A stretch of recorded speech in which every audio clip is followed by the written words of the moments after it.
Adin Ross was kicked out of TwitchCon this year. Despite being banned on Twitch, Adin decided it would be a good idea for him and his friends to crash TwitchCon, buying tickets and attending with a group of his cronies, all wearing Kick shirts. Now, unsurprisingly, wearing the t-shirt of a competitor platform quickly gets you noticed, and with a face as recognizable as Adin's, it was kind of obvious that security would be aware of him. Twitch has a lot of weird rules about banned creators, and one of those rules is that you're not allowed to go to TwitchCon if you've been banned from Twitch. So I'm pretty sure Adin expected to get kicked out. The weird thing is that now Adin's in some sort of argument with the Twitch CEO. Adin is saying that the reason they were kicked out of TwitchCon was the t-shirts they were wearing. Well, the Twitch CEO is saying it was because of their banned creators policy. So who's telling the truth? Today we're going to look into it. It's honestly kind of impressive to draw attention to yourself at an event like TwitchCon. Given the average Twitch streamer's penchant for ego, it's genuinely hard to somehow stick out so much that you make headlines. I mean, I'm pretty sure that at any given moment at TwitchCon, there are at least 100 clout-addicted streamers doing something to try and make the event about themselves. But Adin Ross stands above all of them. Going to TwitchCon wearing Kick shirts was quite obviously a desperate attention grab on Adin's part. Not even a particularly inventive one, to be honest, and if he somehow thought that Twitch would be okay with the most recognizable streamer at the top of Kick showing up wearing Kick shirts and causing a commotion, the dude would have to be incredibly dumb. Obviously, he was going to get kicked out, but for some reason, when it happened, he was all upset, calling out Twitch for removing him and making fun of them for getting so upset at his shirt. Now, it's possible that Adin didn't read the TwitchCon rules before dropping money on buying tickets for himself and his group. Likely even. I don't think that he's really the type to read. But as far as I can tell, wearing t-shirts of a competitor's site isn't banned. I mean, half of the people attending TwitchCon probably watch or have watched a streamer that has moved over to Kick, since Twitch is bleeding their creators. Some of those fans might have some item associated with Kick or the now Kick former Twitch streamer they're a fan of on them. Twitch might be an awfully dumb company, but they're not that dumb. They don't really care about what you wear. They do, however, openly frown upon banned streamers going to TwitchCon. Obviously, there are a lot of streamers streaming on Twitch at TwitchCon, and Twitch has a really weird rule that bans anyone who's been banned from Twitch from appearing on another person's Twitch stream, to the point that the streamer that had the banned person on, even accidentally, can be, and has been in the past, banned. But to give Adin credit, you can hear a security guard comment on the shirts that he and his group are wearing while they are being escorted away. Hold on.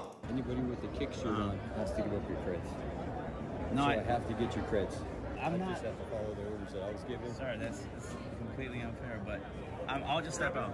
You need to give me your creds because you said they're in your bag and you have a Kick shirt on. Like, so I have to take your creds, or we're gonna go talk to this beautiful guys in the tan outfits here. Sir, so can I explain the situation? Bro, it's the same thing, man.